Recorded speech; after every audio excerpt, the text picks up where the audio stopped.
update, this is for you. In case you have the Disney Plus app, here is something that you are definitely going to want to know.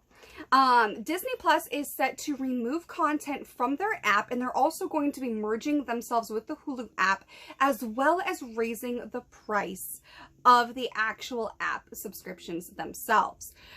This comes after they have lost over 4 million subscribers. And this is, I believe, up 2 million from the last quarter where they did an earnings call, and the CEO of Warner Brothers and Disney, he literally skirted around trying to answer why they lost 2 million subscribers. Now they're at over 4 million. This is something I actually did in fact discuss on this podcast, as well as on the Brand Live with Vince and Taeler on his YouTube channel. So you can go and look at past episodes. I believe it's one of the headliner topics. We talk about this. As a person who is a shareholder in quite a few different things, I like to be in on different earnings calls, be it WWE or Disney or all kinds of different things. You like to be informed, right? Well, they definitely did not want to address the fact that they lost over 2 million subscribers in the last quarter. And now it's up to over 4 million since the new quarter began. And they're still not really addressing why. And I feel like they're kind of just driving themselves into the ground. You might have heard this phrase recently, go woke, go broke. I do not think I think a lot of companies think that they are invincible with, you know, trying to mess with their clientele. And clientele is starting to hit back. Just look at Bud Light and now what's going on with Hershey's and now Miller Lite. Like, you can disagree. This is not a political podcast of any kind. I am not a Democrat. I am not a Republican. I am registered independent and I lean more towards libertarian. I reject anything that tries to force me how to think. I do not want to live in a world, a dystopian world like George Orwell's 1984, which is pretty much where we're heading, if not already. And so I reject any sort of ideology that tries to force the way I speak, talk, or even think. So that is my standing. And so I have to wonder with Miller Lite, like, you guys just saw what happened with Bud Light, and you guys decide to release this commercial? Are you guys not learning from all of these companies that are dealing with so much backlash? Now Disney, who was really banking on The Mandalorian to bring back lost revenue from losing over 2 million subscribers, well, the most recent season of The Mandalorian really flopped in comparison to the 2 previous seasons. A lot of people were very dissatisfied with season 3 of The Mandalorian, so that did not help Disney's case. Now they're at over 4 million, so their loss in subscribers has over doubled. And the CFO response to this, Christine McCarthy, she says that they are going to produce less content, they are going to increase the cost of the tiers of their subscriptions, and they're going to be merging for a more immersive experience with Hulu. None of these things seem like a good way to recoup costs. Here's why. When people increase the price of their products, you're hurting your pre-existing customers who are still current with you. It's not their fault. Number 2, producing less content is a tricky thing because, yes, cutting costs in the manner of content could work, but you're not being very specific. So are you just flat across the board producing less content? Or maybe are you going to, you know, tighten up the purse strings or boot strings, whichever you want to call it, on certain projects that are running away with spending budgets? Why don't you, you know, cut some budgets of shows, make things actually matter in your shows, and produce quality content for children and adults to enjoy? That seems like a lot better than, we're just going to produce less, we're going to increase the cost for you, oh, and we're going to merge with Hulu for an immersive experience. It's like, did you guys not see the Warner Discovery merger and how costly that was? So I don't think people are really paying attention. I digress.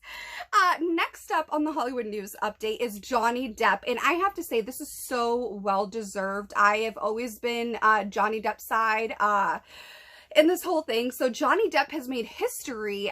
He has officially signed the largest men's fragrance deal ever in the history of these kinds of deals. This is really amazing for him, especially after the last few years that he has had. Johnny Depp signed a $20 million deal with for men's fragrance for Dior.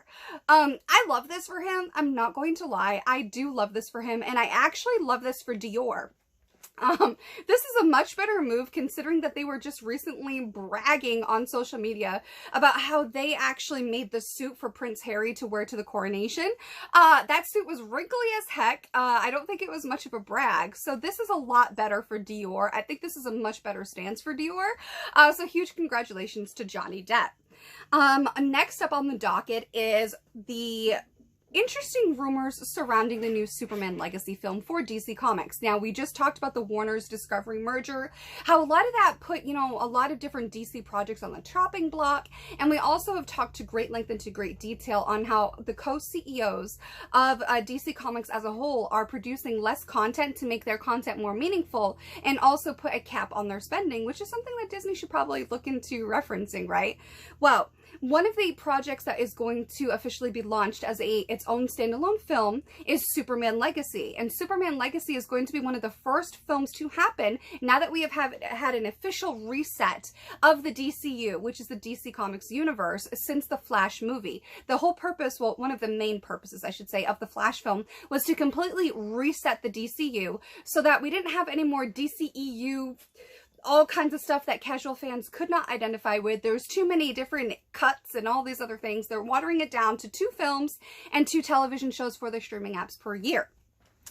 The rumors surrounding this is very interesting. I'm very curious to see this because a lot of people thought this actor would actually make a good Lex Luthor, but I actually think this would be really, really interesting. So, the actor behind the films like Warm Bodies, Mad Max Fury Road, The Great, most recently The Menu, and most recently with alongside Nicolas Cage was Renfield. So actor Nicholas Hoult, who's in all of those films I just mentioned, was the runner-up for Bruce Wayne in The Batman. He lost out on that role to obviously Robert Pattinson. However, he is now up for the role of Superman for Superman Legacy, directed by one of the co-CEOs of DC Comics, James Gunn. I like this for him as well. I think this was going to be really, really cool. He's going to be 34 this year, so he's still relatively young for the role, which is what they wanted. They wanted a younger looking male actor that could personify the Superman role for the story arc that they want to take. And they wanted an actor that they could use that could have longevity with this role. So this could be very, very awesome for Nicholas Hoult as well as DC Comics fans. I definitely want to hear your thoughts on that. Speaking of thoughts and me having a lot of them, here is a topic that I'm not really sure how I actually feel about it. So I'm going to leave this up to you guys to make up your own decisions as well. We have no thought police here. It is official. We've been talking about the rumors surrounding this, but it is official now. Jenna Ortega is signed up to star in Beetlejuice 2, the sequel to the cult classic Beetlejuice, starring Michael Keaton and Winona Ryder, the amazing, awesome woman that she is. Jenna Ortega will be playing the role of the daughter of Lydia Dietz. Lydia Dietz from the original film was played by Winona Ryder. The film is slated to be released on September 6th of 2024. Also slated to be cast for the role is Willem Dafoe. This is very, very interesting. I don't know what role he is supposed to play, considering that Michael Keaton is on for Beetlejuice 2, as Beetlejuice. So I don't know. I don't know what to think about this because there's been no mention of Winona Ryder. And to me, there's no Beetlejuice without Winona Ryder. Like, I don't understand. Make me understand. I don't know if I'll listen. I'll have to reserve judgment, but I don't know. I don't know. I would really love to see Willem Dafoe. I've already said this before on this podcast, and I'm going to say it again, and I make no apologies for it. I want to see Willem Dafoe as Waluigi for the Super Mario Bros. 2 film. I really want that. But I am curious to see what role he is supposed to be in this new Beetlejuice film. They are starting production this week with Warner Brothers and Tim Burton as the director, so we'll see. Fingers crossed that I get my Winona Ryder fix. I absolutely love her. I feel like in another world she could have been like a sister from another mister, or even my mama. Who knows? I love her work. I love her attitude. I love the way she approaches her films. I just love her whole body of work. So to me, there is no Beetlejuice without Winona Ryder and Michael Keaton. Let me know what you think. Apparently I did not know this, so I'm wondering if you guys knew this either. Jaden Smith apparently has a restaurant in Los Angeles called I Love You. He actually feeds the homeless who eat there for free in the Skid Row area.